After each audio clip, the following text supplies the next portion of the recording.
Since the dawn of time, people have told stories of great heroes and terrible villains.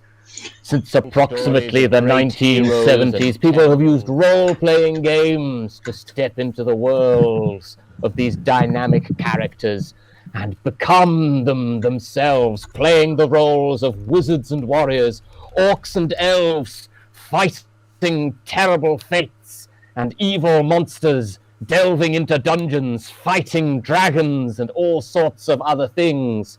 Tonight's story is just one of many such tales of adventure. It's really weird not to have to pause for applause there. No. These are our heroes. Jeffrey Banjo, half-elf bard, who is also running the technical stuff. So please let me know if actually this is going very, and very is badly. Not going to. What do you mean I'm not going to introduce myself? Well, you're not introducing yourself. Yeah, okay, yeah. Hi, my name's Jeffrey Banjo, and I'm a half-elf bard, and what do you need to know about me? You need to know that I'm pretty famous. I'm a pretty big deal. I'm kind of like the James Bond of the fantasy world, you know? So, a bit of a fighter, a bit of a lover, you know, pretty famous, and just starting to build my reputation up, that kind of thing, you know? Yeah, that's me. Every now and then I'll bring the old slide whistle out, but you'll get to know me, and I'm sure you'll all become fanjos.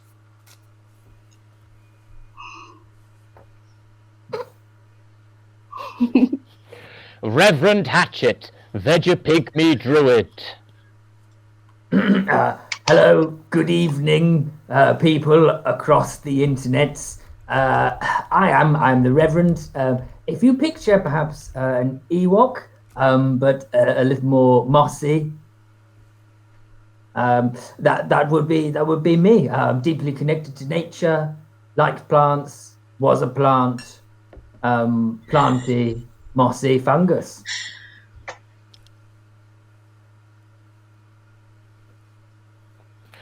Absolutely. Yeah. Trim Toscobble, halfling of many classes, including rogue, barbarian, and warlock. Hello all. Hello everybody. I'm Trim Toscobble, and I'm an 81-year-old in a 17-year-old's body. It's very strange indeed. I've got an on-off boyfriend, whose name I forget every now and again. Gilbert O'Sullivan. Gilbert O'Sullivan. It came to me in a dream. I love money. Anything to do with gold, I will be there. I just want to live the life of the powerful, really, and I'll do anything to do it, unless I don't want to. It's all very confusing. Nice to meet you. And last, but by no means least, Bagsy Badley, half-orc paladin. Hi, you guys. I'm a bit of a MILF. That's a mother who likes to fight and fuck. And yes, I have said that before, but it was funny last time to say. Yeah, I'm just here for the ride, looking for my lost family, trying not to get these guys killed. That's me. And I, of course, am the dungeon master who controls the reality of the world, rolling all of the dice that determines the outcome of our hero's every action, from the dismal failure of a natural 1 to the dizzying success of a natural 20. I, personally, have taken something of a more forward role in the story, as at the end of Season 10, I finally snapped and swore that I was going to kill them all for having not died at all in any of the previous seasons, despite the fact that I've been trying very hard. This is the first season where I've been out and out trying to kill them. Let's see how it goes. Oh no. This is episode 1 of season 11 and is entitled Misfortune Teller. Ooh. Our tale begins as our heroes, having saved the realm once again, sort of, are traveling in the direction of their home city, which has been previously sparsely established to be called Silver Crown. And I've written a load of backstory that's never been covered and probably never will be, because that's what it's like being a dungeon master. Don't do it, kids. You are traveling down a wooded path. Trees hang over and jangle their branches down above your heads, and the sunlight passes through their leaves, dappling you and the path with shadows. Birds sing in the trees with a little tweet, tweet, tweets, and a couple of occasional kind of like caws from birds that I suppose are scream metal fans. But everything seems very nice and idyllic. You've left behind the violence, the horrible magic, and all of these things that have plagued you for so long, and you're just having a nice walk in a forest. How long until you drive each other crazy, I wonder? This is nice and idyllic. We should have a picnic. Aww. Well, that's a lovely Yeah, I'd like that. I'll kill a squirrel, shall I? That sounds like a great idea. I can You'll kill a attack the squirrel? Yeah, that's fine. I suppose you could. Do we? Yeah. I mean, are there any squirrels here? Because otherwise, we'd have to. Is the quest to find a squirrel to Right kill now it? it is. I mean, there Right is one. now. There is one fewer squirrel now. Trim Toscobble, with unerring skill, sends an arrow flying from her short bow into the trunk of a tree, where it pins a squirrel to it. Ooh. Just like, sort of like a squirrel crucifixion, but not as elaborate. Aww. No. Great. Well, I'll set up a fire and we'll eat this squirrel. That sounds great to me. Lovely. Great. Nice sit down. Yeah. You're gonna stop for a nice little rest to eat your squirrel? Yeah, why I'm gonna not? set my tinder box up and get a fire going. I mean, I can literally produce magical fire from my hands if that is any help at all. Oh, well, we'll do that. That might be easier. I was doing like a Cool, rootsy cool. thing, but this makes sense. Yeah. It's fine. Just to clarify, are you, instead of making a fire, you're going to just roast the squirrel over Reverend Hatchet holding out his hands? Yes. Yes. Yes. Okay, I don't know what else I expected, to be honest. So you find a convenient couple of tree stumps to sit up on as you roast your squirrel and make a reasonable meal. I assume that Bagsy has some booze somewhere on her. I do have some booze, but it's for a special occasion. What's more special than a Such picnic as with your what? favourite best friends? I mean, if that's what was happening, then yeah, that would be a special occasion. Cool. I'm going to sit in the corner and play the banjo for a little while. Oh, please don't. What do you play, Jeffrey? What song are you playing? Some soothing music. It goes like pretty much every other single banjo music, which is now. Oh, every time. It's great. It's a great tune. It's a classic. Learn a different song. That's what the people want when you whip out the banjo. Country It's Road. the Play strangest that. thing, but despite the fact that Jeffrey Banjo has only ever really played one song in substance, with a performance check of 30, you're still not sick of it. Yeah.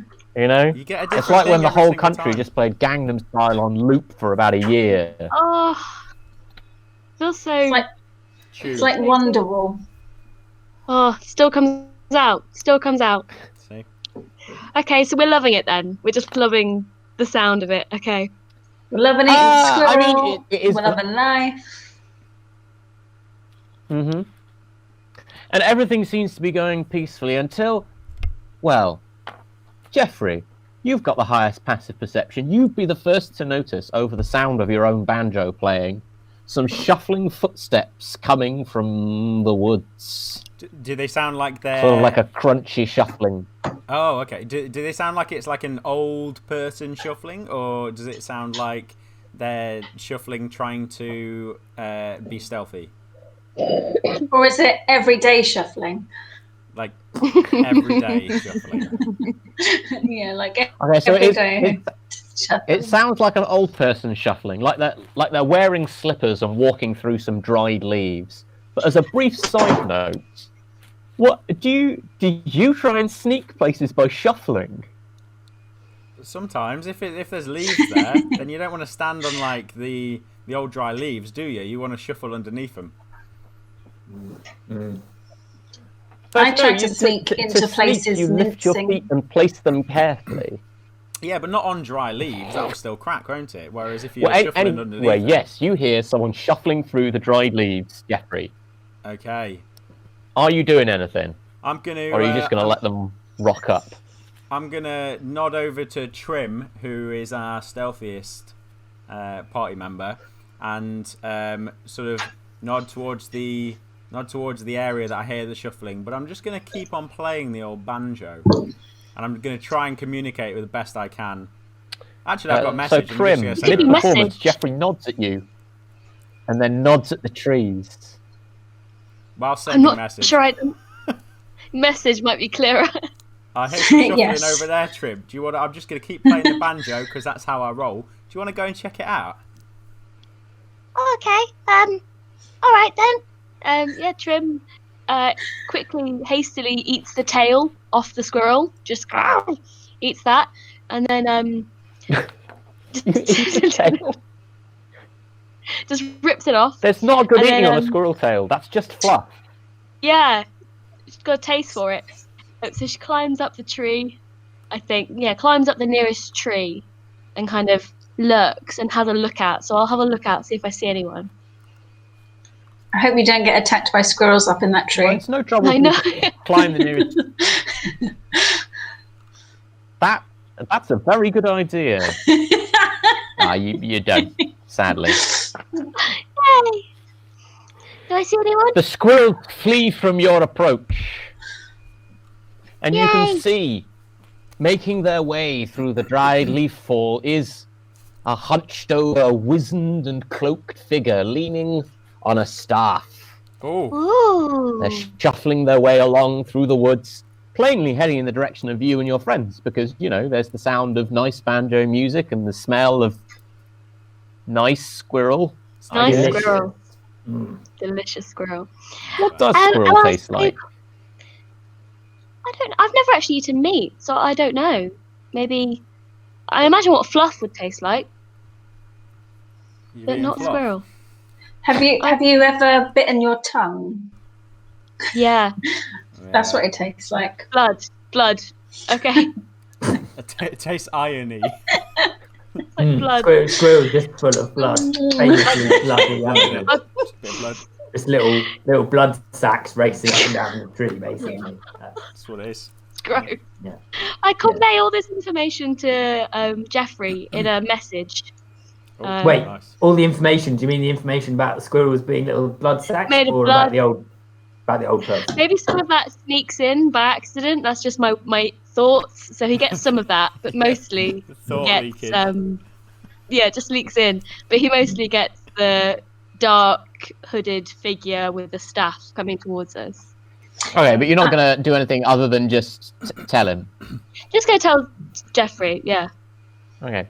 So whilst you and Jeffrey are having this magically whispered back and forth conversation, Bagsy, Reverend Hatchet, you've not heard any of this, and you've just seen Trim climb a tree for no reason. Just Trim being Trim. She's probably trying to get more squirrels. I hope she doesn't grab any, because Well, it's at this point that the two of you... Yes. What? It's at this point that the two of you also notice the figure slowly approaching, just hunched over and imagine a very, very old person walking very, very carefully on a sheet of ice.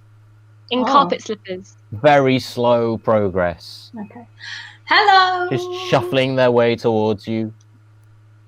Would you like to come and sit by The our figure fire? stops and raises its hooded head towards you and raises a wizened hand and waves. Hi. Oh, Hello! That's good. Come sit by the Hello. fire. I remain sneakily in the tree, trying to hide myself from view, just in case. Would you like to join us, old timer? You would invite me to join you by your fire? How kind of you to invite a stranger. The figure shuffles over and heaves themselves down onto a tree stump, and there is an audible cracking of joints as they do so. Oh, my joints! Would you like some squirrel? What brings? I'd love some squirrel. There you go. They hold out a wizened hand. I'll give him some squirrel.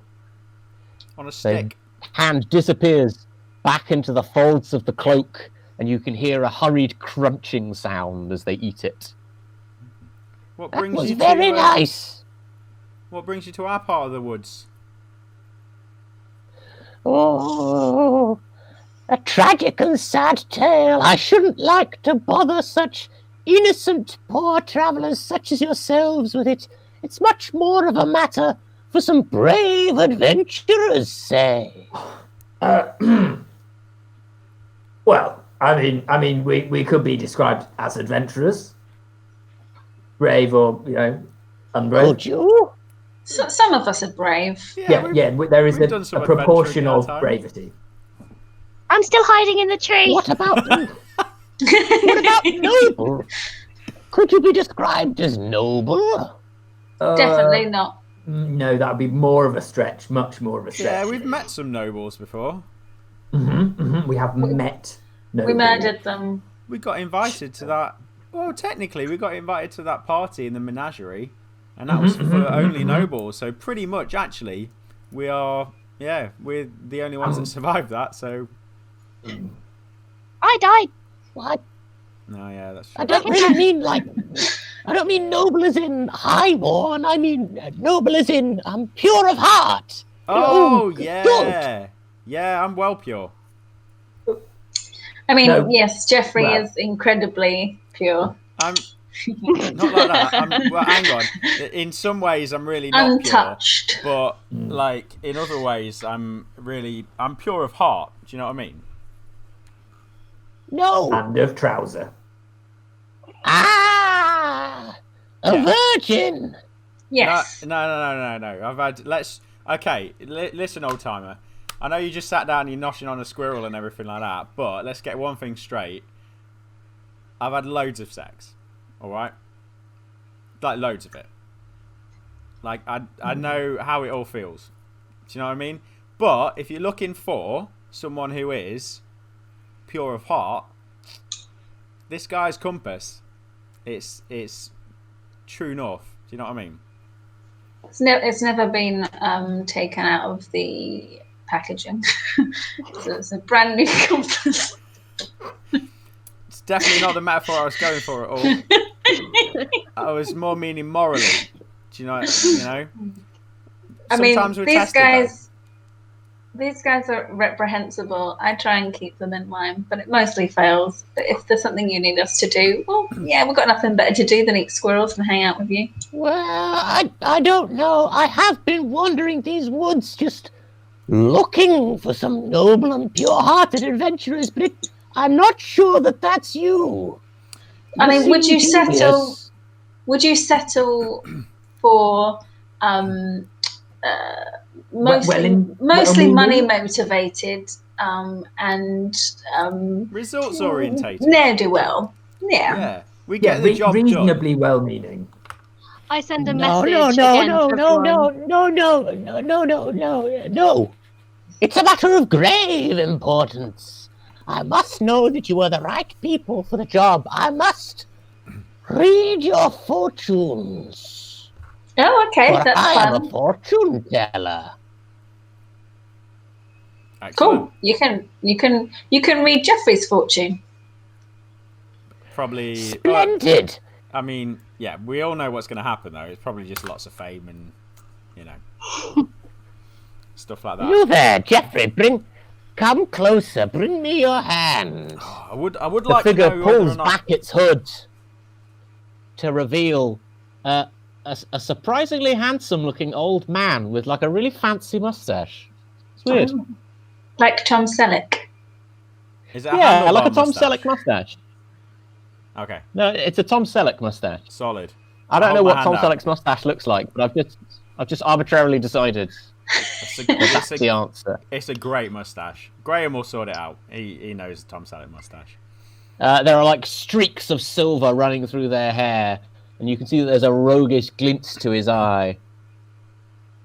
And you can't help but think, Jeffrey, God, that's what you might grow up to be if you had some balls. Oh, I love how my internal monologue is so supportive. I mean, we've had your internal monologue actively chew you out in an entire episode before. Mm. That's fair. I'm still here, aren't I? Go on, then. What is my future? I'm wondering if there's a book deal or anything like that in the old future. He glares down at your palm, and he concentrates, knitting his incredibly manly brows together. Yes, I can see it clearly. You will lose all of your hair. Hey? But there's more. Your fate is intertwined with your companions. Quickly, quickly. He turns to Hatchet and Bagley. Give me your hands, your hands. Here you go. Yes, I can tell that you are a mighty warrior. I can tell that you have been running for a long time. Running from yourself, perhaps? It is your fortune. It is your fortune. Stick with your wife. Stick with your wife. What? Well, the dead one. Jeffrey. Listen, I don't interpret the fortunes. That is your job. My job is to read the fortunes. I'm not a fortune interpreter. Trim sends a message to Jeffrey like, "Are you married? What's going on? You don't know any women. What?" Oh, that was Nothing Bagsy's to do with fortune. me. Oh, Yeah. Bagsy. Yeah. Up here in the tree. Yeah. Trim slides down the tree now. She makes an entrance like, "Bada!" Just for the sake of coming down now. Did you slide down the tree like one of those really steep slides you used to get at like soft play, but just like when you were like, whoa, the No, slide. nice. Yeah. It's like Into the leaves. kind of like that. There's a lot of flair, there's a lot of pizzazz, and this is what happens at the bottom, Ta-da! like jazz hands. I think the chat has it right when they say 3-point landing. It's got to be the superhero landing for Trim. Fair. The fortune teller turns, not at all surprised, and says, "Ah, your fortune is also intertwined with that of the pure-hearted one. Who, me? Small plant thing, small halfling thing. Give me your hands. Give I them think- to me. I'm Give me your tall hands. plant. Yeah, okay. You are, yes, yeah. There's no other absolutely. small plant thing that he could be referring to. I mean, he could just be talking to a non-sentient nearby shrub. We're in a forest. We are in the forest. I mean, it's plausible. It's plausible. I didn't want to. Yes. He takes Right, both Mike. of your hands at once, one in each of his. He glares at both of them, his eyes beady. Yes. Your fates are all terribly intertwined. You, tiny vegetable man, will get trapped in an oven. And you, tiny criminal, you will inhale this tiny piece of paper. He pulls a piece of paper out of his robe and then just puts it back in there. I won't. You will. I have foretold it. Is that my whole future? And Is yet- there more to it? There is more. Is the oven on? There is more. I can tell that the four of you are under a powerful curse. A that terrible makes and sense. powerful curse. Oh, You have been marked out by a great power. Oh, Marked that's nice. for death. Oh, Death! nice, not nice. oh, Yeah. I always think oh. death And curses yet- are a bit pointless because everyone's going to die anyway. It seems like a waste of a curse to me. I would make sure like when every time they drank milk it was moldy or like off. But like a death curse, like we're all gonna die, man. Chill. I mean, you don't have to tell me about the lack of originality in the curse business. I mean, been there, done that. Like how many times have I seen a princess cursed to be sleeping until she meets her true love? Like, what even is true love anyway these days? You know, you got interplanar dating apps now. I can't remember the last time that anyone I knew went out on a real date. So it's just, cast a little dimension door for a booty call. Hop back and forth. I'm getting besides the point. Yeah, story of my life. No, it isn't. No. I can No. Happens all the time. I can help you with your terrible curse. I can. that's I nice can, of you. For I too possess tremendous control over the strands of fate. I imagine you'll want You're payment supposed for to be that, in- though, won't you? Well, yes, but not in money. In For I squirrel. No. What would the exchange rate be? You tell me. No. I care not for squirrels, although I have nothing against squirrels. I'm sure that some people do. I Tail's the am best bit. also... If you ever try it, tail is the best bit. Oh, okay, sure. I'll bear that in mind. I also am dealing with a terrible magical situation. Not quite as bad as yours, but I can't do anything about it myself. Hence, wandering around in the forest until I found some adventurers. You'd be amazed how often that works. Basically, the rundown is that somebody's nicked my heart. And they've put it in a box. And they've put that box inside of a cow. And they've taken that cow to the top of a very tall tower. You must retrieve the cow. And from inside the cow, the box. And then from inside the box, my heart. Do this for me, and I shall relieve you of the terrible curse. The The curse terrible curse of death. That we don't even know about. We were living perfectly fine, knowing that we weren't cursed, and now you've told us. You've just given us misery to deal with, and I was happy before I knew. I should have stayed in the tree. I have a question. I mean, if you're talking about the philosophical difference between a short life lived in ignorance and bliss and a longer life lived with a brief period of unhappiness, but then after that happy because you know you're not going to die quickly, then I feel like you've failed at deferred gratification, which is one of the first skills that toddlers learn.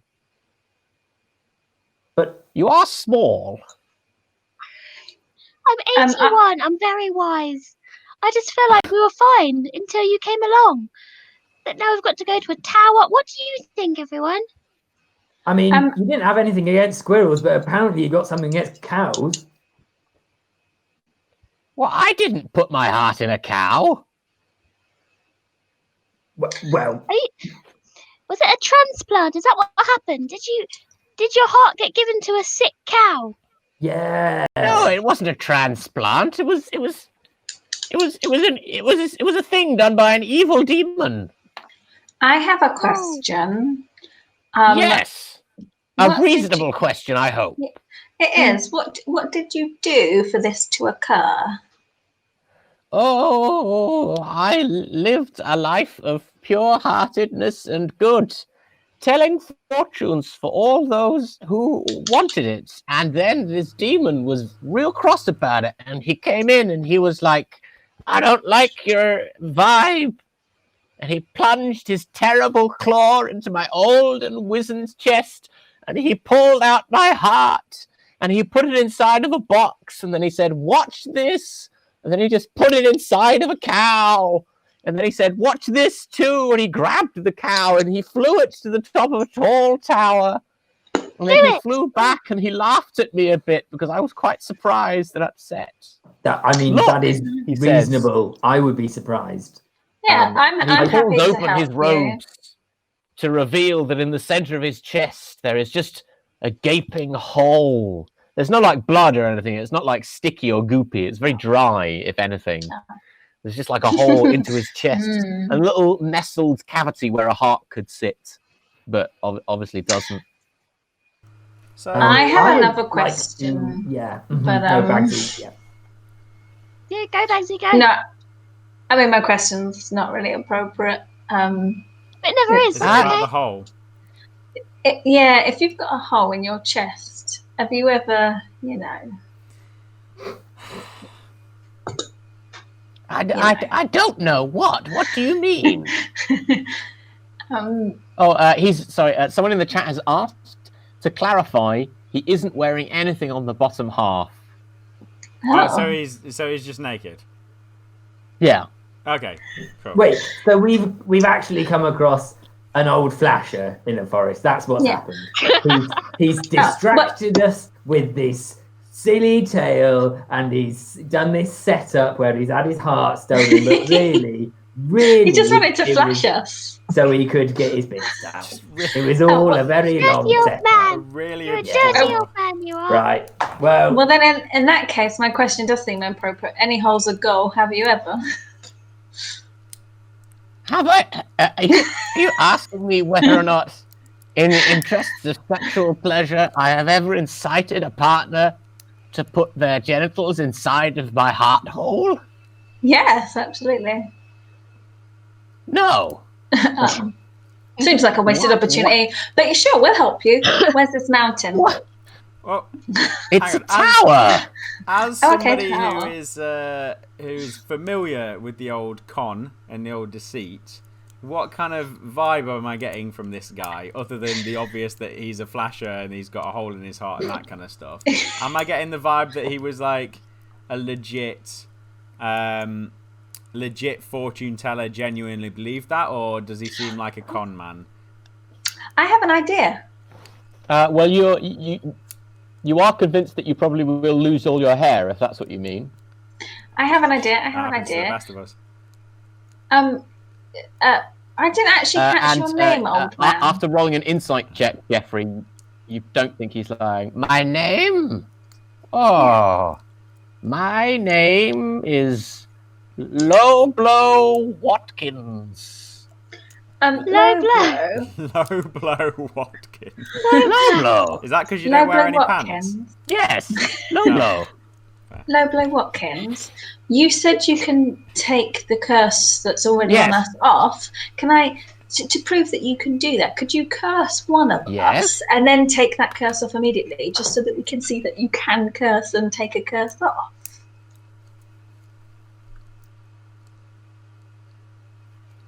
Maybe, maybe not. It might be that we've lost our dungeon master. Oh no. Is he here? Did you hear us? It's not. I'm still here. Oh, good. You just couldn't believe what she said. I heard it was very garbled. Oh, what I said was, can you curse one of us, Jeffrey? What was it she said? And then take the curse off Jeffrey. Why me? Take the curse off. You want me to take the curse off of one of you? Put a little curse on one of us, and then just take it off, just for demonstration purposes. That you have something on a jacket. Yeah, we want to try before we buy. Yeah, a minor curse. Like, you can't walk in a straight line or something like that. Yeah. What do we reckon? Try before you buy? Yeah. Well, I suppose I could remove some of the curse. I will try it. Come closer. Come closer, each of you. Place your hand inside my heart hole. Ooh. Oh, Come on. oh. I mean, I feel Can I like use he my was mage lying about hand? getting off on this. yeah, it's a sex thing, isn't it? Let's be Yeah. honest. Does he seem like aroused? So unnecessary. I'm not a fan. I I'm mean, not he going to doesn't put my seem hand in happy the heart about thing. it. Jeffrey's not. You're not going to put your hand inside Can his I put heart my hole. mage hand in No, heart? that's freaking weird. Jeffrey's not going to do that. Yeah, I'll give it a bash. Yeah, I'm putting my hand in. Yeah. Trim is going to use her mage hand. Yeah, I'll use my mage hand if that helps. I mean, Is it? The mage I'm- hand's not cursed.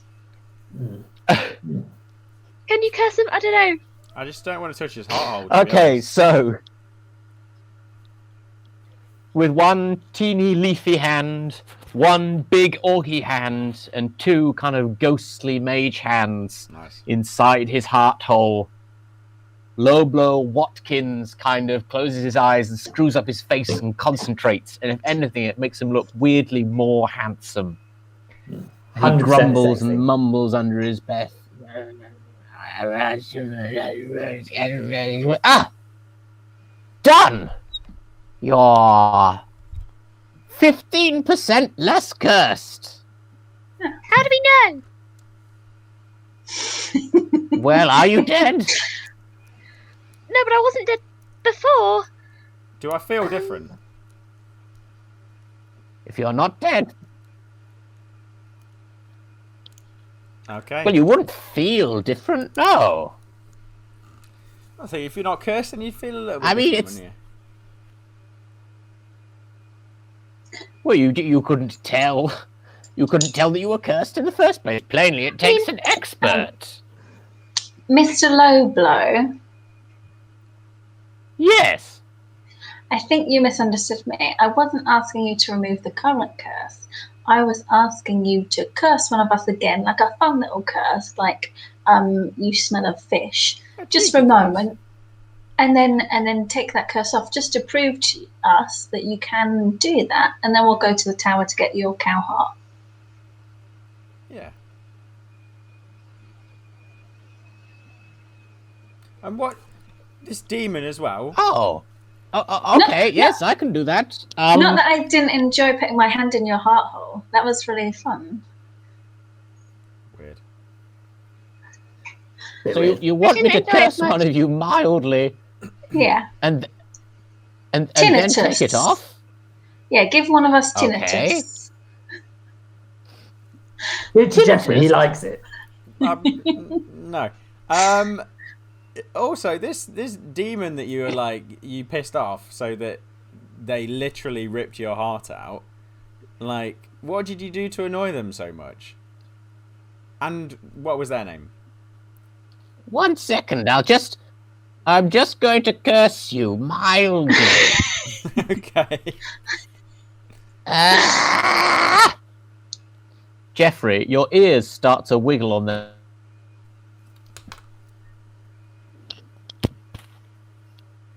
Annoyingly, I can't Cursed do have you that. been Keep with that. That looks ear quite good, wiggling? actually.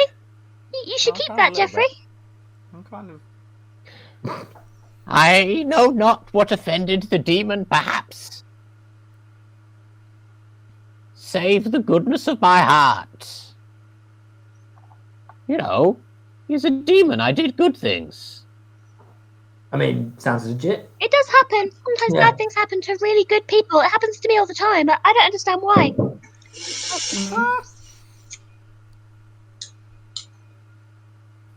Okay. Listen, understand it. we've been talking for approximately 30 minutes, and Hey, let I me- feel like we're approaching a natural break point in this conversation Are you going to do this thing or not? Absolutely. Oh, do you want me to stop your ears from wiggling? Yeah, please. It's quite unnerving. You sure, Jeffrey? I think it looks pretty good. Do you? It's you. Oh, I might keep him then. I might keep him wiggling. At least just until we kill this demon fella. I mean, I would like to point out the point is to see whether he can uncurse us once we've been cursed. So it's probably a good idea to just check that out now before we go on a whole quest. Oh, yeah. Oh, okay, that's fair. Take it off. I can do it, but you must. Take it off. You must put your wiggling ear inside of my heart hole. I'm not gonna do it. Go on, do it. I shoved Listen, Jeffrey's head I don't make into the his- rules of uncursing. It's just that's how you do it. I You have to put shoved the thing Jeffrey's to be hand uncursed inside of the heart hole. I shoved Jeffrey's head in. This is the weirdest picnic. Inside of the heart hole, Jeffrey, you can hear just a little whisper. Oh. A little whisper that goes into your ear. And it says, "Be warned, brave adventurer. Only you may defeat the demon because you are pure of heart. Only you may plunge the demon's own dagger into its chest and finally kill it. Only you." Okay. Well, now that I've cursed and uncursed you and uncursed most of you by 15%, sort of like a down payment, suppose you better be getting off to that tower.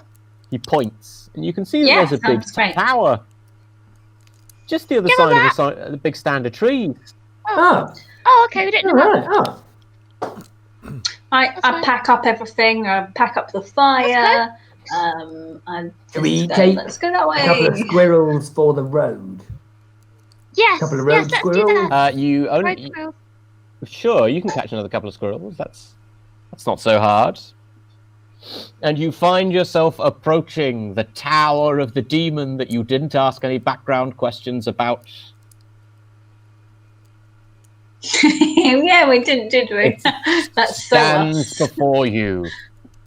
A cylinder of black stone. It doesn't have a pointy roof. No pointy roof. Okay. No pointy roof. Just It's got a roof like a crown. Oh, apparently it does. Move like a crown. Can we see the cow at this point? You can't see the cow, but from the top of the tower, you can hear a faint, eerie moo. It sounds a bit like this. Moo.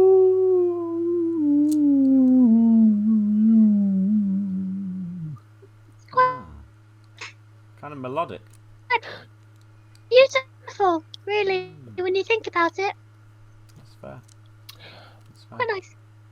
Will our heroes save the cow and low blow Watkins' heart inside the box inside the cow? Will the illustrator do what he's told? I don't want to have to kill you too. Will they begin to suspect that a man named Low Blow Watkins was probably not on the up and up? All these questions and more answered in 10 minutes' time after we have a break for toilet and water and that kind of a stuff. Tales of Adventure will return!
back. Welcome back to the second half of Tales of Adventure, Season 11, Episode 1, Misfortune Teller.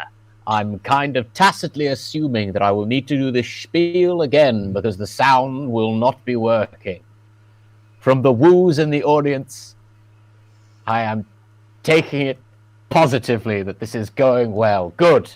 Then we shall continue. When last we left our heroes, they stood at the foot of a tall tower of black stone, from the top of which echoed a haunting moo. Adventurers, you find yourselves standing at the foot of a tall black stone tower. A door of banded iron sits in front of you, through which, the cracks of which pours a faint, flickering orange light, and maybe the sounds of some people talking? Dunno. Yeah, no, people talking, I do know. I'm in charge. Of course I know. That's people talking. Talk. Yes, people talking. This is the kind of thing I'd make the audience do, but it's very hard in this situation to do that. Yes.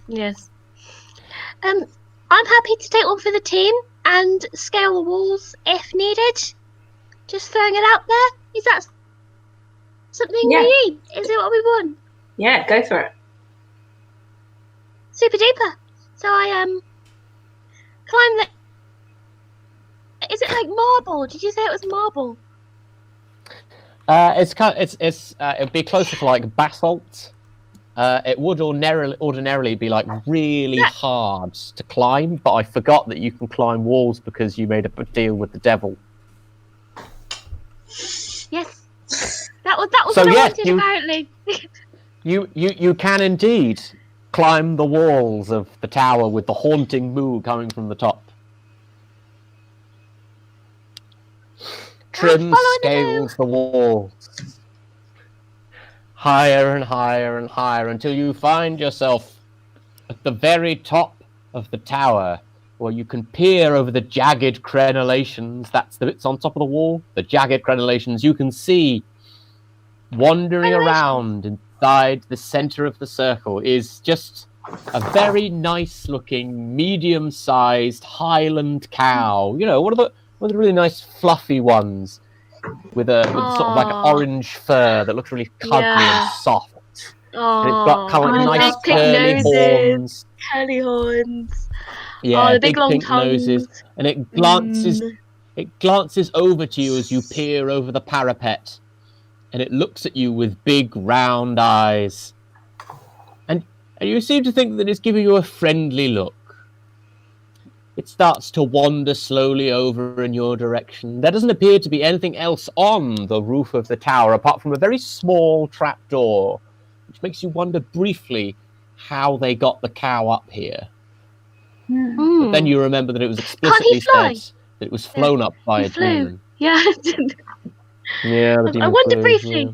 Then I remember. Okay, great. Well, I see the cow. I'm gonna go. Here, cowie, cowie, cowie. Here, cowie, cowie, cowie, and just see what happens. Here, cowie, cowie, cowie. That's spelled Cowey. There's a good Cowie. comment. There's a good comment here which says, "Toss the cow. It's your nominative determinism, nominative destiny." Trimmed off. Trimmed off. Oh, don't chuck the cow. I don't know if I'm strong enough. Trim, your animal handling check has gotten you a 5. Oh, I'm not very good at this. No. The cow seems uninterested in your calls Oh. and I'm gonna turns flick a away little- and wanders over to the other side of the tower. Okay, I'm gonna flick a little ball bearing at it. At the cow. Here, cowie, cowie, cowie. The ball bearing bounces off the cow's butt, and the cow turns around and fixes you with a gaze that is now less than friendly. Do I sense any kind of weird evil? Is it glowing? Is there anything weird about the cow? Anything eerie? Oh, no, It's not glowing or evil. It's just looking at you in a slightly unfriendly kind of a way because you just threw a ball bearing at it. That is fair. That is fair. Oh, I just wondered if it would have some kind of different reaction. Okay, I'm gonna shout this down to the others and just say, "Right, the cow seems normal, but there is a cow up here, and a trapdoor." Should we go? Is there a?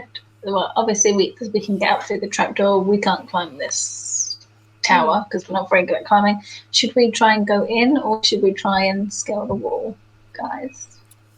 Well, I reckon we go in. I'm not going to be able to scale that wall unless I like turn into something. But that's a pretty high level spell. I reckon we can blag our way in here, to be honest.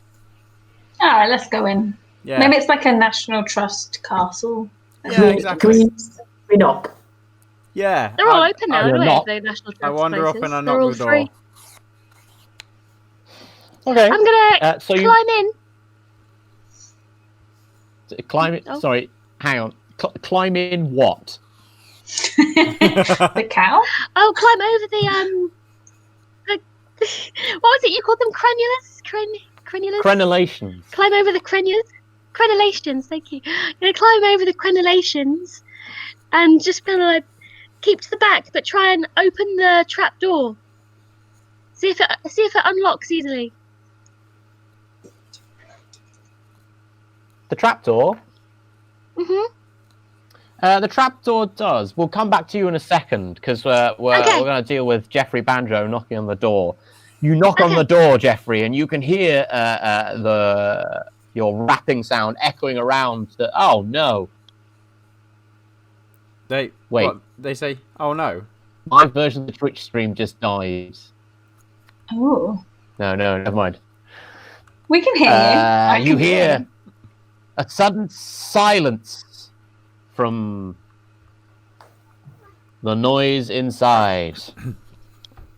And then, after a brief moment, some approaching footsteps, and then a small hatch at eye level in the door opens up, and a pair of slightly confused-looking eyes look out at you from a slightly dirty face. Yes, Who's hello. there? We're from the Comes a voice. Tower Inspectors Guild, and we just need to inspect all of the foundations of this tower, making sure that it's all up to scratch in here. So, yeah. Oh, come here. Here we go. So that's a lie, then, is it? Yeah, I'm not a part of a Tower Inspectors Guild.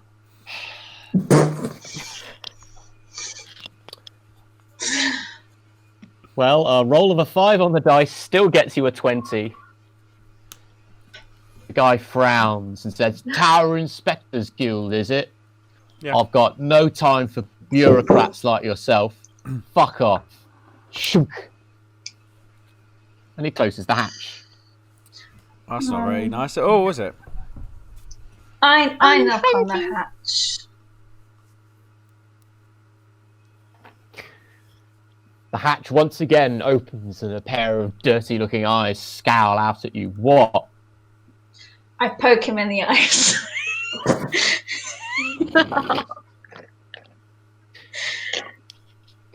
Of course you do.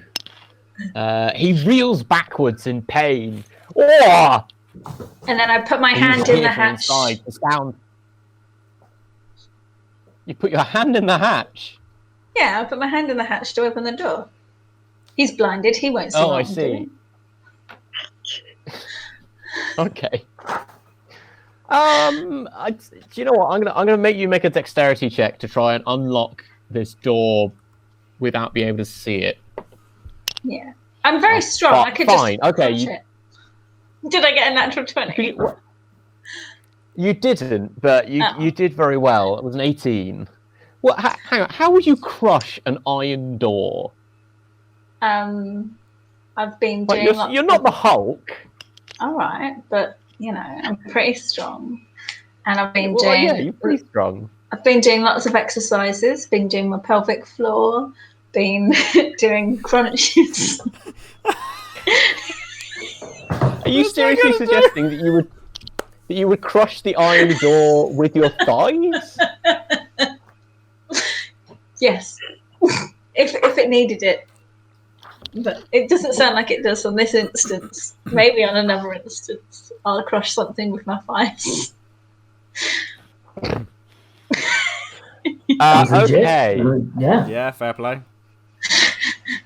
She probably will. It probably will happen. Yeah.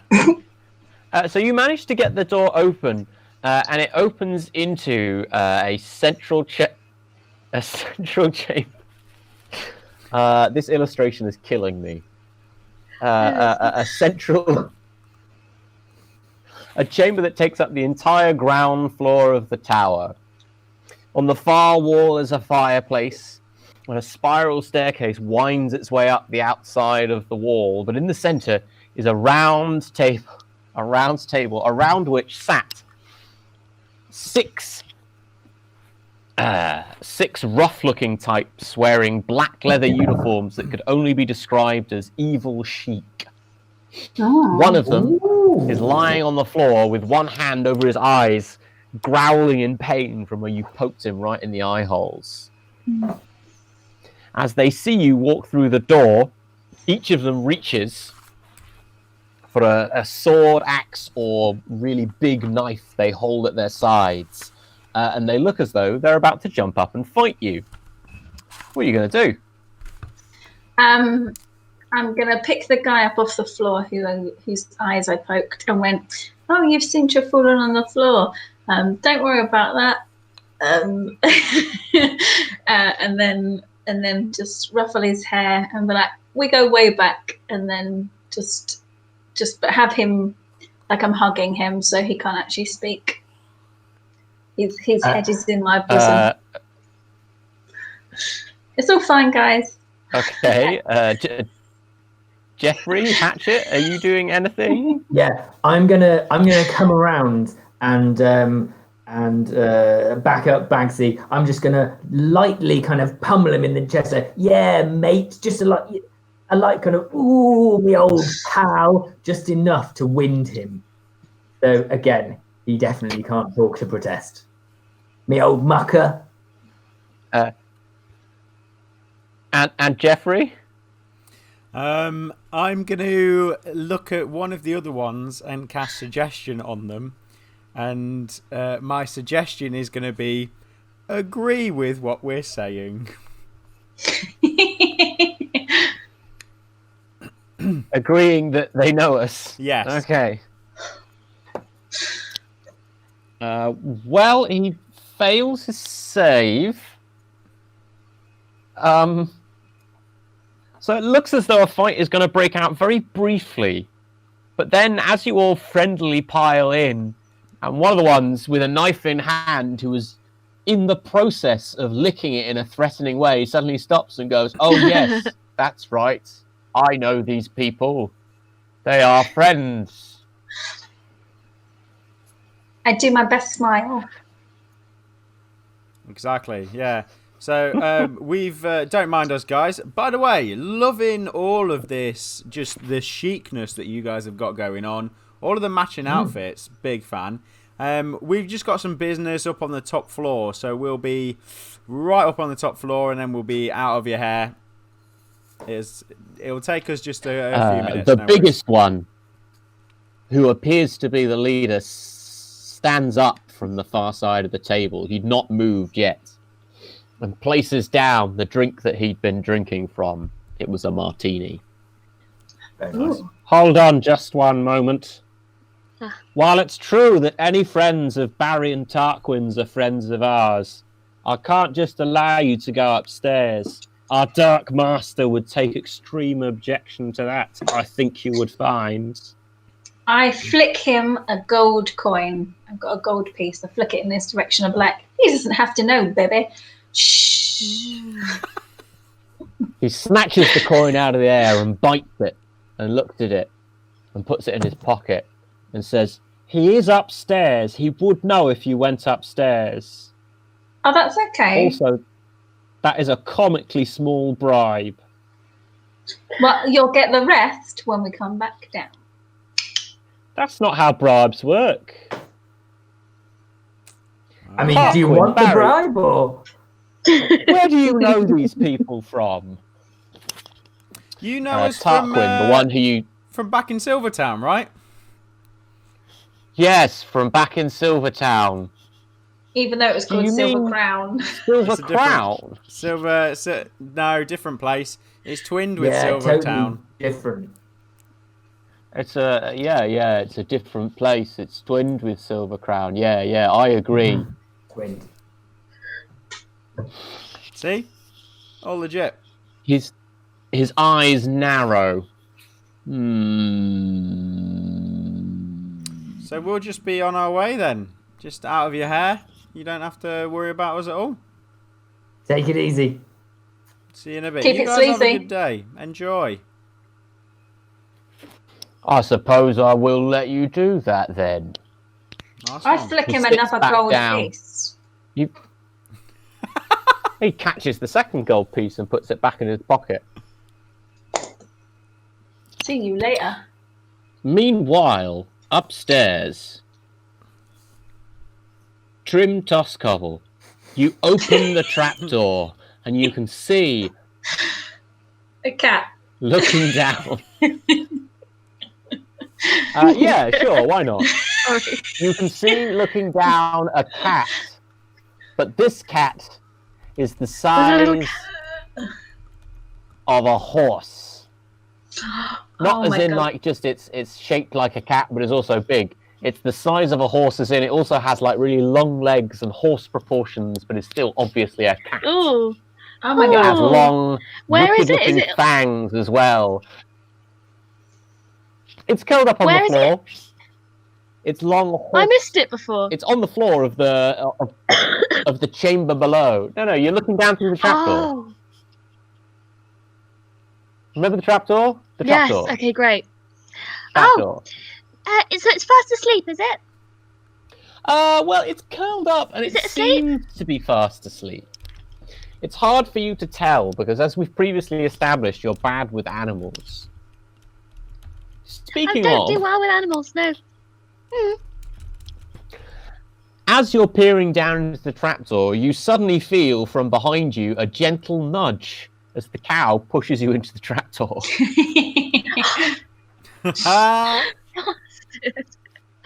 Bastard little cat. I'm going to ask you to make Okay. a dexterity save to avoid landing on that horrible-looking cat. I can't hear you. You're making I a missed dexterity that last save. bit. Sorry, what did you say? You're making a dexterity save to avoid landing on the Okay. horrible cat. With a Okay. 23, you do not land on the horrible cat. Nice. You manage, somehow, to land just behind the horrible cat and roll to one side, and you find yourself crouched on all fours in a chamber full of horrible horse-sized cats. Sleeping Sorry, again, I all missed over it. the There's floor. lots of cats. Did you say? Lots of horrible horse-sized cats. The walls lined with bookshelves, each shelf containing another horrible cat, with books shoved off the shelves and piled onto the floor. They're all Just, like, dozing packed off. fitfully in their sleep, Oh, and it's I clear know you. that Yeah. the slightest noise will have a dozen angry man-eating cats jump you. Also, there's a trapdoor in I'm- I would say in the corner, but it's a cylindrical tower, so like against one wall. How far away is it from where I am? The trapdoor, 30 Yeah. feet, If you but it would take an inhuman amount of stealth to be able to move past all of these sleeping horse cats. The sleeping horse cats. I'm going to disguise myself as a very small baby horse cat.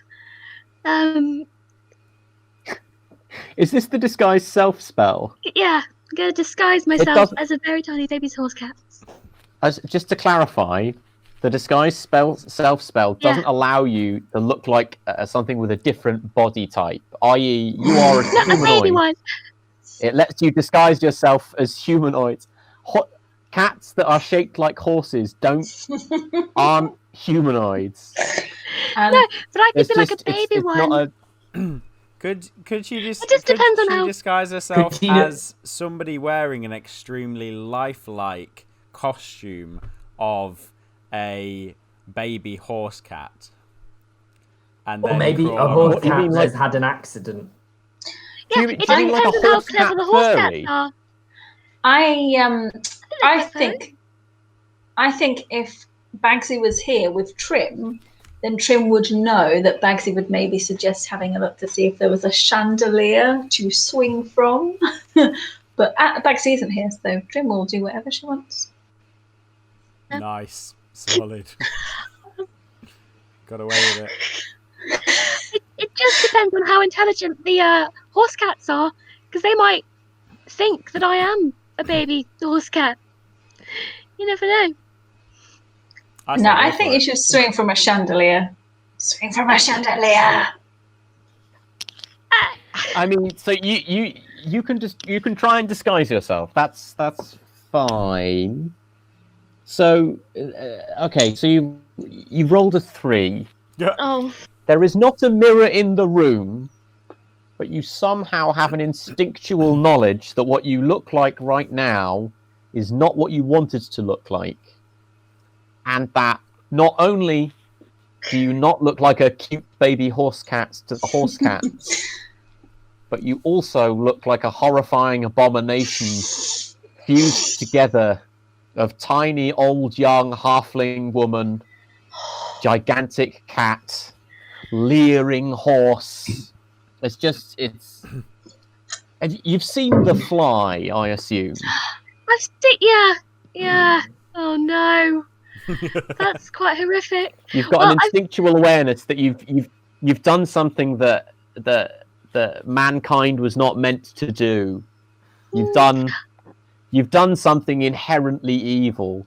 Cross the line. In fact, I mean- you're absolutely sure that you've done something inherently evil because in your ear you hear the whisper of your demonic master Skag. Yeah. It's like, I was just peeking in to check up on how you're doing, and that's horrifying. Good job.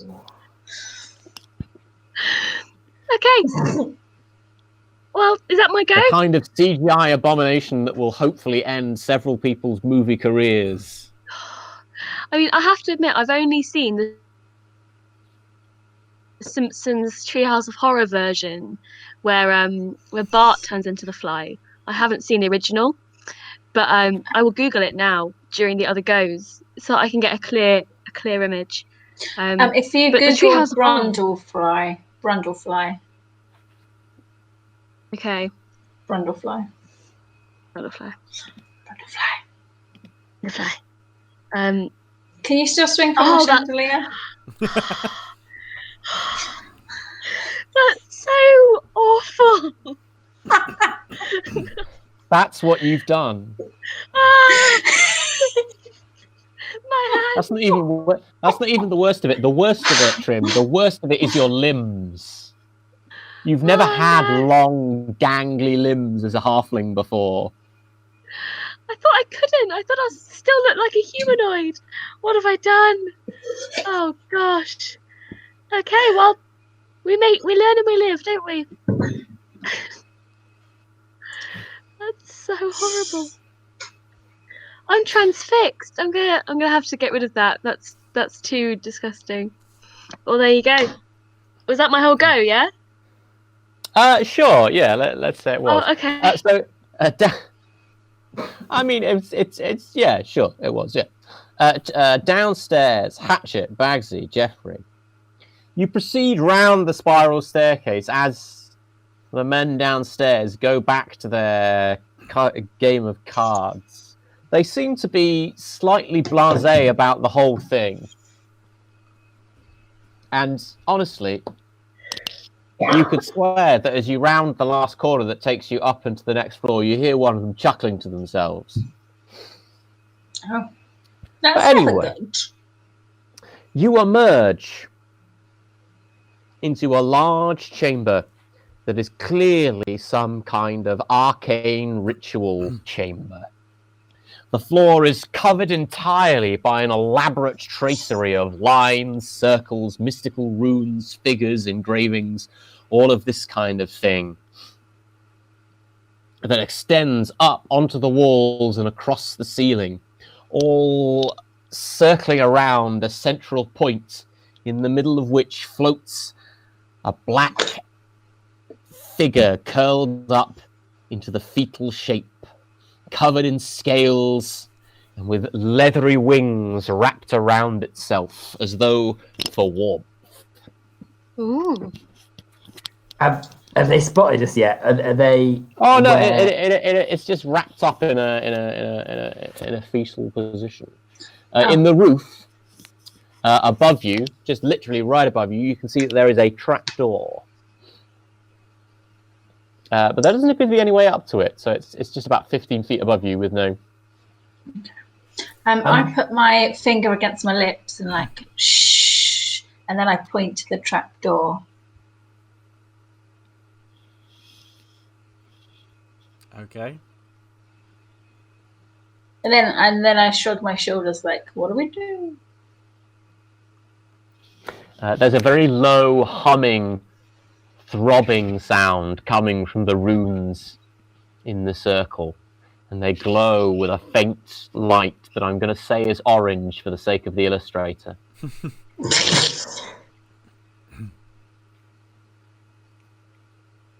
Okay. Does it look like this? These runes are like a prison or a way of like recharging itself or anything like that? That's a very good question. Would you like to study the runes? Yes, please. But still being as quiet as possible all the time. I'm afraid, Jeffrey, with your Arcana bonus of 3, all that you managed to learn is that your father was right when he said you should have studied harder. Fair play. You think that they're probably either doing something nice to the thing in the middle of the circle or something nasty to the thing in the middle of the circle. You They're definitely don't doing think... a thing. Yeah, they're definitely doing a thing. Yeah, cool. You think you could probably stop it from doing the thing if you broke the circle, just like smudged it with your foot or something? You know? So I'm gonna turn back to my colleagues and whisper, I reckon we could stop it if we just broke the circle, but like we've got to get past it to get to the trapdoor though, right? Do we wake it up? Do we have a chat? Do we see if we can bargain or?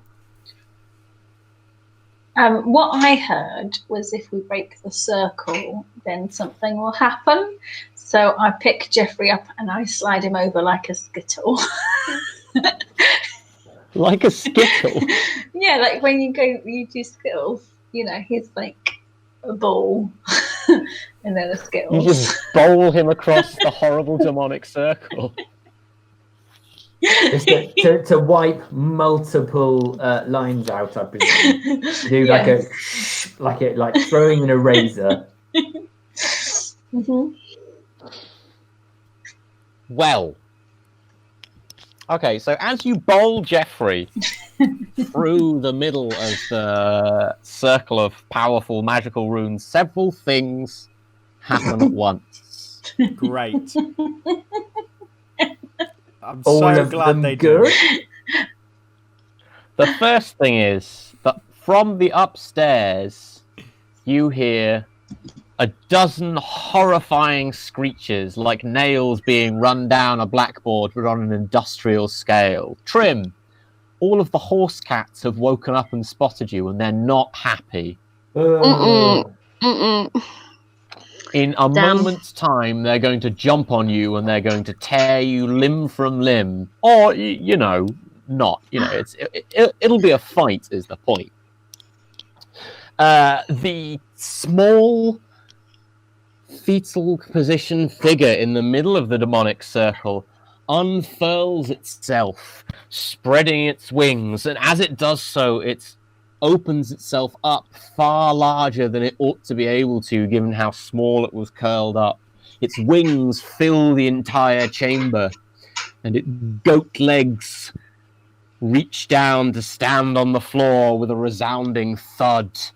It straightens itself up, and it seems to stand taller than the chamber itself, with two glowing red eyes beneath a pair of curling horns.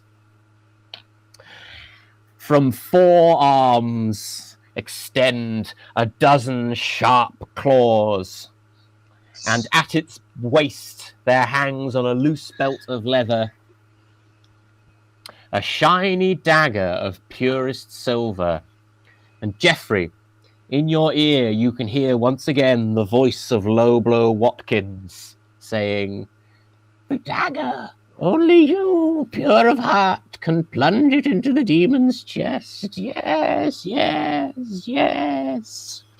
However, as you hear this, you are literally on the floor in between the demon's legs. This demon, for reference, does not have any junk. It's just smooth down there, like an action man.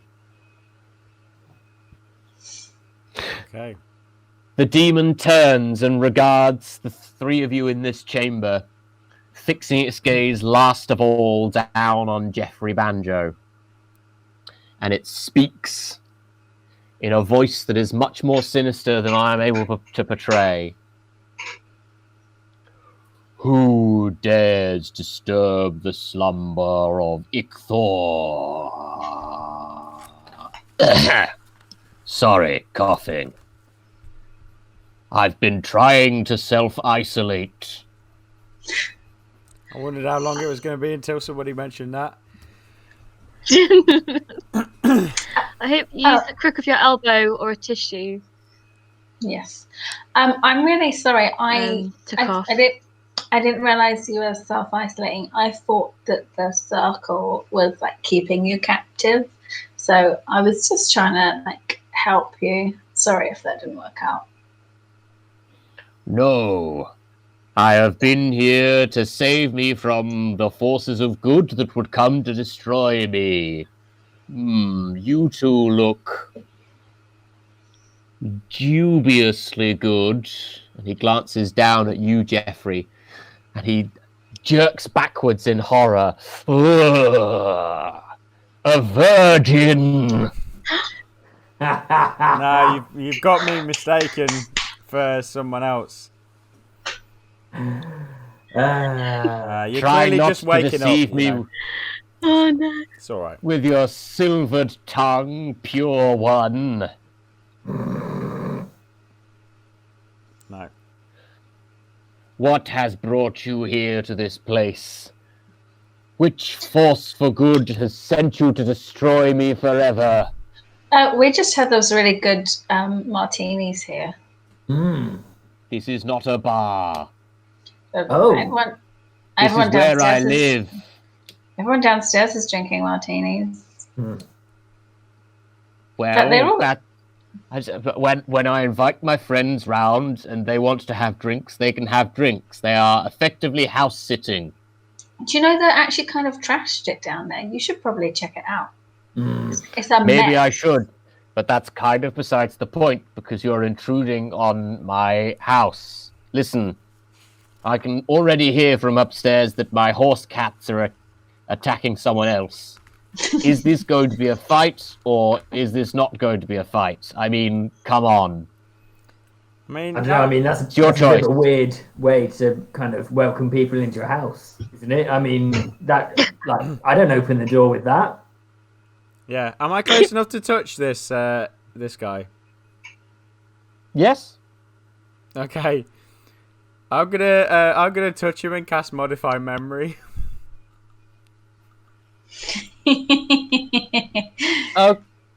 Okay.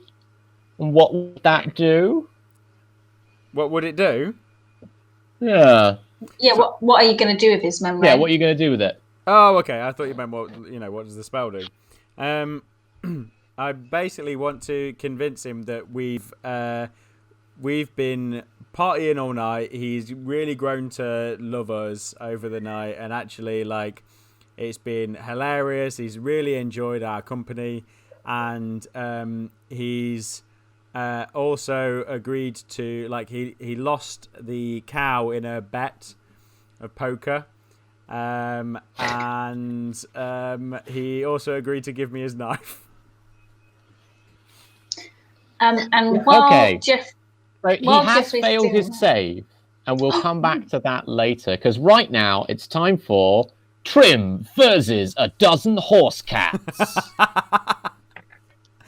I'd Sorry, love Trim. that to be like just a Game Boy game Who will as win? a spin-off. Trim, you've beaten them initiative. What you doing? It's like a spin-off. Yeah. You're in the middle of a ring of screeching horse cats. I think You I'm still going look to like a horrible try- cat-horse abomination. Well, things are. Since they've already heard me, I'm going to shout to start with. I'm going to go, Jeffrey, Bagsy, Rev is I'm up.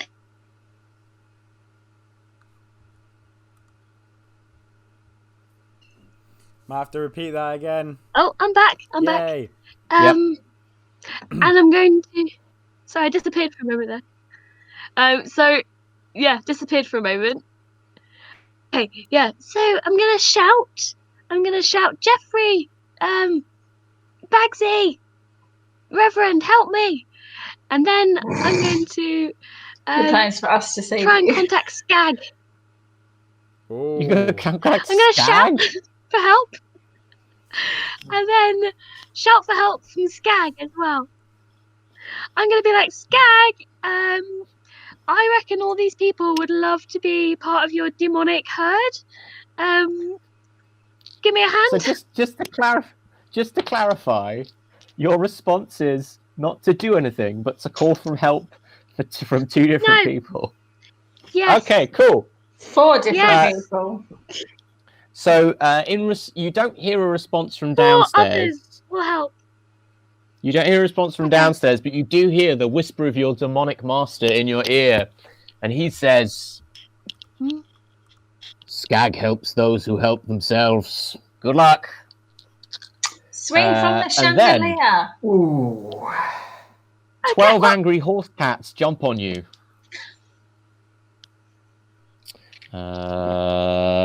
we've all been there. There's a lot of...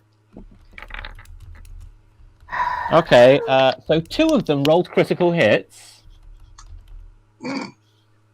It's going to be a lot of d6s. Oh no. Let's see, so there's 9 of them hit. I need to be rolling 22d6. Luckily, I do have 22d6. Oh good. Oh good. Why didn't Yeah, you you know, swing that's- from the chandelier or something? I'll do that now. I thought that they'd because they're quite big, that they would just grab me because they're quite big. Big as a horse. I don't know. I'll give it. Definitely in the a next flurry plan. of horrifying yowling, flashing claws. So you get the impression that there might be hooves in there somewhere as well, but you don't know where from. The cats are upon you, and you are battered and slashed and bruised from a dozen locations at once. Ooh. And you take 76 damage.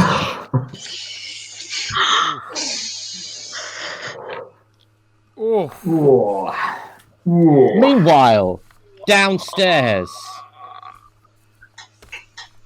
Jeffrey Banjo, yes. you feel your spell take effect.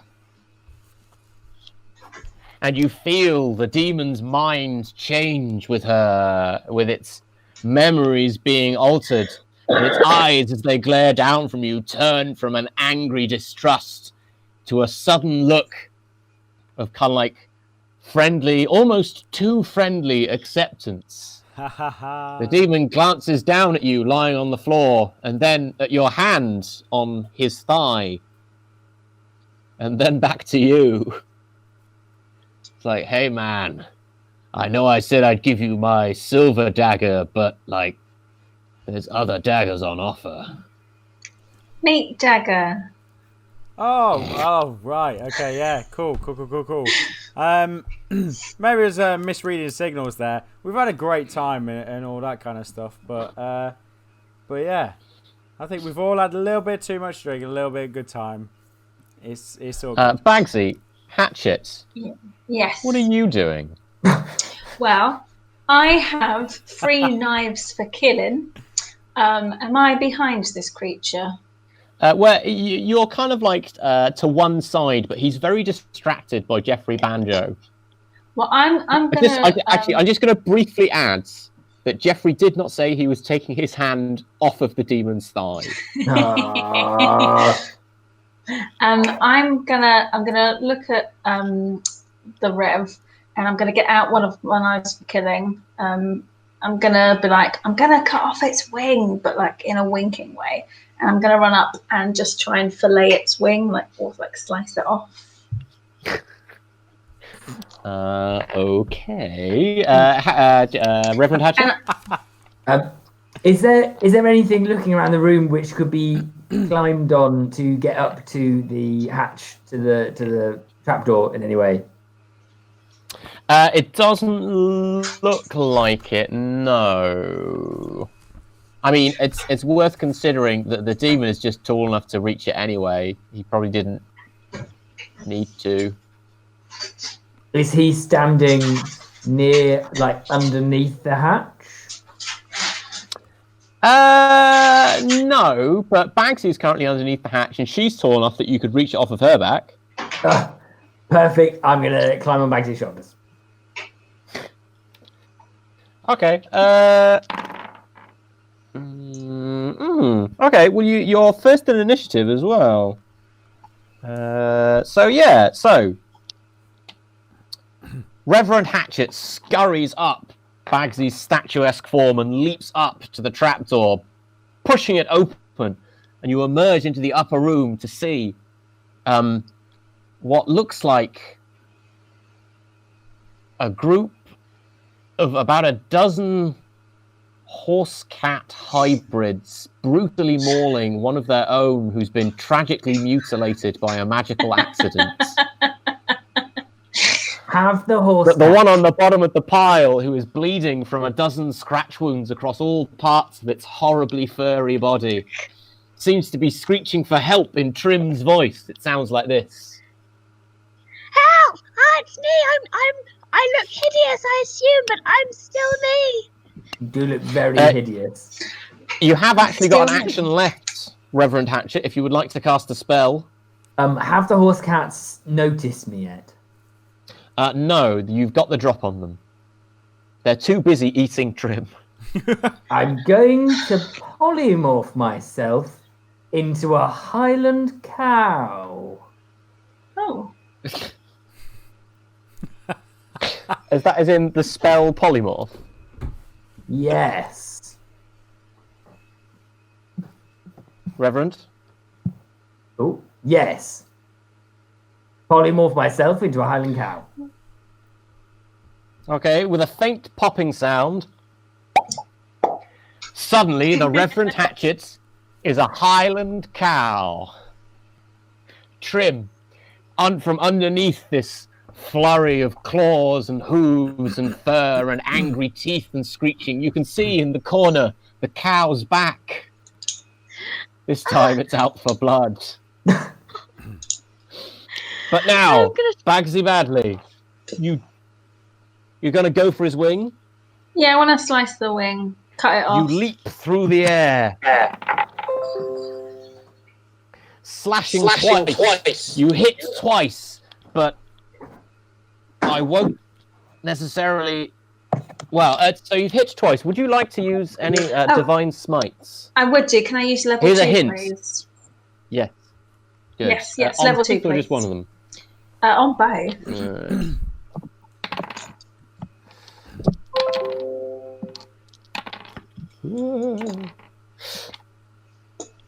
Okay. With a mighty 30 damage, you cleave down the side of one of his wings, and it doesn't quite come off, but there's certainly a lot of kind of like goopy black blood streaming down his side. He yells in pain. Jeffrey, I it's remove your my turn. hand He rolled the from worst his on thigh. initiative. Reluctantly, or Yes. No, I remove it and get some distance. I'm guessing that like it's just it's kind of a waste of a spell now, isn't it? What I'm going to do is cast Tasha's Hideous Laughter on the demon, and you do. It's worth pointing out that you do have really good sleight of hand, and you are within reach of the dagger you were trying to get. Oh, nice, cool. I didn't realise that. Yeah, I will try and get. I mean, it's on his belt, and you were touching his thigh. Of course, you were in reach. Awesome. I will try and get the dagger then, and I'll use Gary the Mage Hand if that helps at all. It doesn't. In fact, it's much worse because you're not an arcane trickster. You can't use sleight of hand with try and get the dagger. You use the mage hand to help me detach his wing, like push as I'm cutting it. You know, get the mage hand to like push his body so it like rips off, like when you have a hangnail when it's like. Oh, yeah. Okay.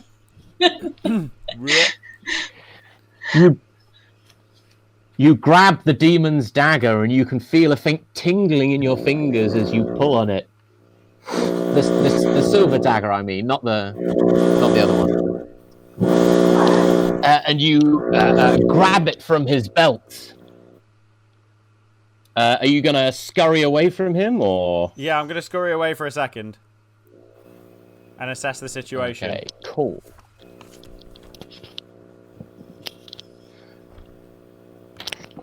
The demon roars in pain and turns and swings a hand at Bagsy, trying to beat you away from him, but he misses both completely. Nice. Ow, man! I thought we were friends! I thought we'd had such a nice party. I thought I was going to deflower your friend here. Why have you all got to be such assholes? We're actually frenemies. You look fat. Well, you've done it now. Prepare to face the true might of my incredible demon powers. What are the true extents of his incredible demon powers? What was the meat dagger in question if, as the illustrator has correctly pointed out, he was perfectly smooth down there like an action man? Will Trim Tosscobble survive another round of attacks from 12 angry cat horses with only 30 hit points left? All of these questions and more answered in the next episode of Tales of Adventure! Awesome. See you later, everyone. Thank you for joining us. Thank you all so much for joining us. If you haven't already done so, please donate to help the Bristol Improv Theatre in this time of trial. If you have any suggestions for horrible things that the demon can do to them, or ways that Cat might survive.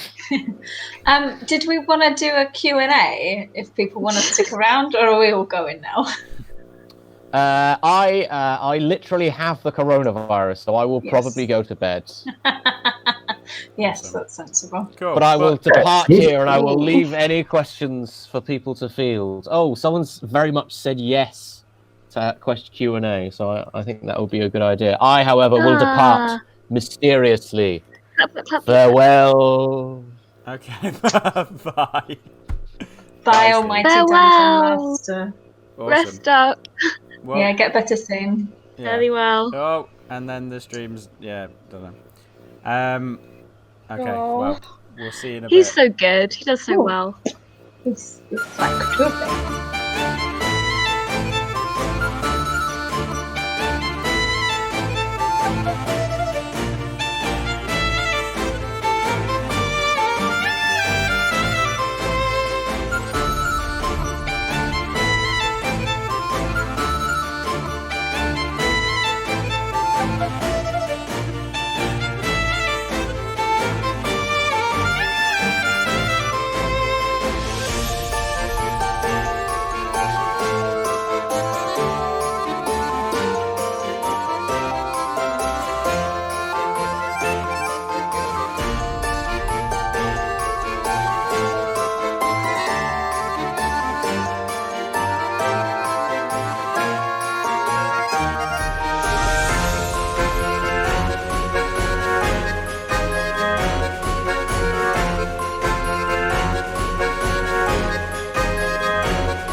everyone, we're back. Sorry about that. We had to just change the cameras around a little bit. You'll notice that our Dungeon Master is now Graham, who is our live illustrator.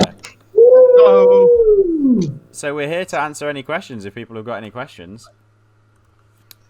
Especially for Graham, who was doing an incredible job throughout the entire episode. So, yeah, there's a little bit of a delay in the stream, but we'll try to answer as many questions as we can for the next 10 minutes or so. That sounds okay for people. Yeah, I'm back. Awesome. I've seen one that says, "Is Jeffrey a virgin?" Who knows? That's just a big mystery completely. Yeah. Number 2, why not toss the cow? I'm glad you didn't throw the cow up, to be honest. Yeah, throwing the cow seems like a bad move overall. Yeah. I couldn't. And Trim isn't very strong. Yeah. She's not very strong at all. She probably wouldn't be able to pick it up. No, that's fair. Yeah. Graham, who's your biggest inspiration? Yeah. My biggest inspiration, that would probably actually be a brilliant illustrator I went to university with called B. Muir. They recently had their 3rd book published on Avery Hill, and it's really great if you like stuff like Earthsea and beautiful comics. So look up B. Muir. Cool. Awesome. Mm. Reverend Hatchet, what are your favourite spells?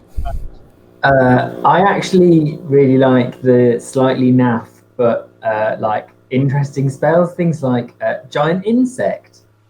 You just make an insect really large.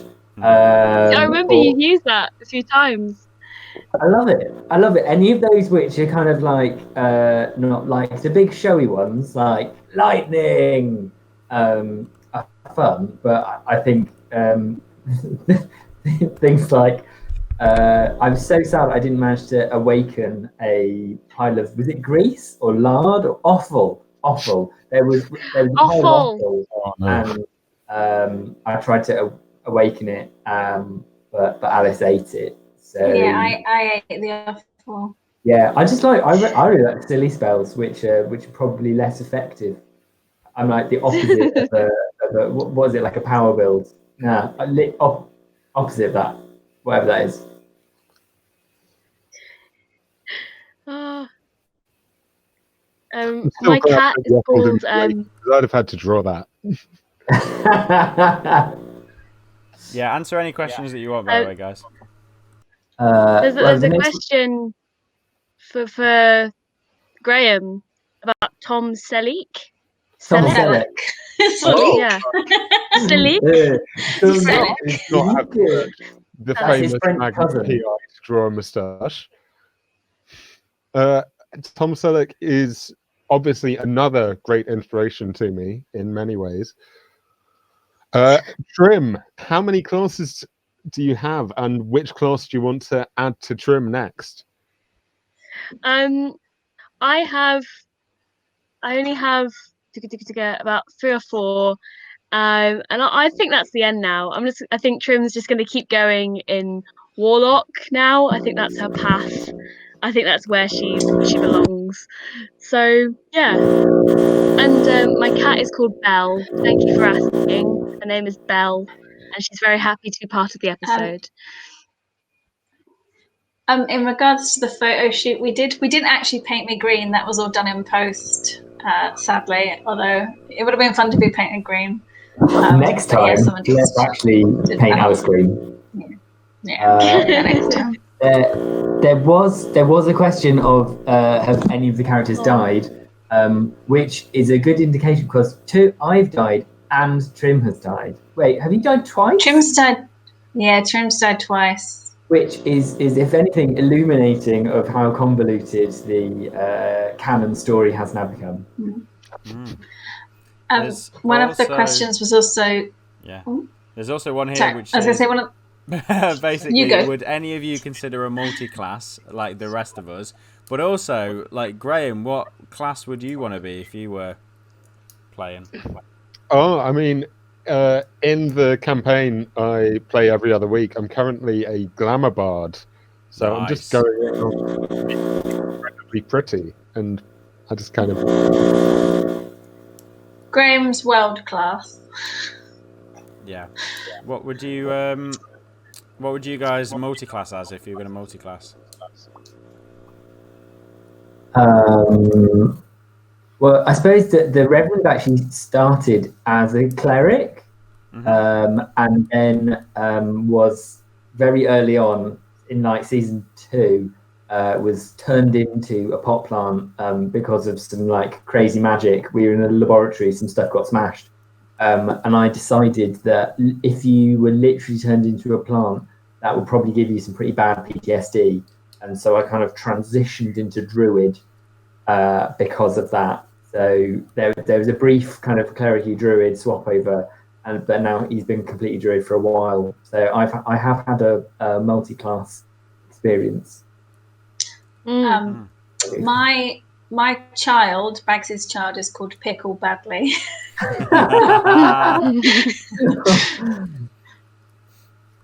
A badly done pickle. How much did you four know about D&D before the show? Yeah. Stu, you can go first. Thanks. I'd probably played like maybe 5 sessions of D&D before we did Tales of Adventure, but I played it and loved it, and then thought that it might be a good idea when I chatted to Andy to come up with the show. So it was one of those drunken conversations that actually turned into something, which was pretty sweet. It was pretty sweet. So yeah, maybe like I'd have 5 sessions before I played this. What about you guys? So me and my friend Catalina tried to play when we were teenagers, and then we realised we didn't have enough friends. So it was a long time before I came back to it. Yes.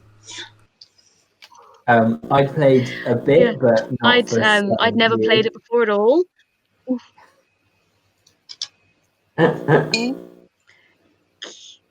Yeah, I played nothing. I'm an improviser foremost, D&D player second most, but yeah, very much enjoying it. I think it's so much fun. I just need to remember all the rules is the other thing.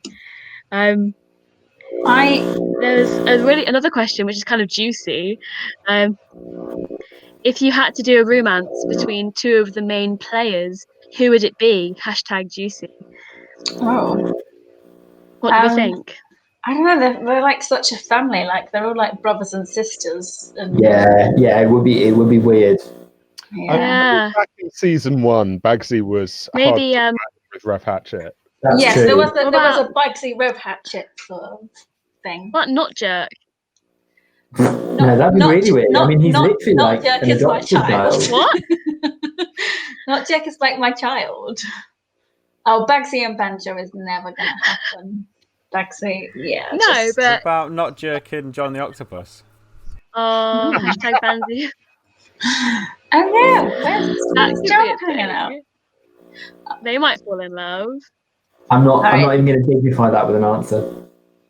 I think there's room for love there in his heart. It's 10 o'clock now. Should we take a couple more questions? Okay, 2 more, and then and then we'll peace out. Yeah. I can't see what there is. Just having to do a lot of scrolling back. How do you guys? Yes, my laptop. How did you guys come together? How did you guys come together? Were you improvisers beforehand? No, so I'd done a little bit of improv, but I do stand up mostly. But I was contacted because I watch a lot of horror movies, and a lot of my stand up was about like horror movies or kind of nerdy-ish things. So someone was just like, "Oh, Alice would be great for this." But I had done a little bit of improv. But these guys are top improvisers. Mm-hmm. Well, how was Oh, we've lost Kat. Oh, Oh, Hey, oh, hey, She back? how was it? Hmm.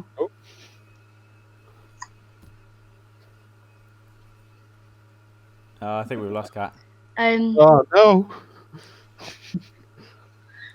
Good. Okay. Any other questions? We've got how was it doing it online versus in person?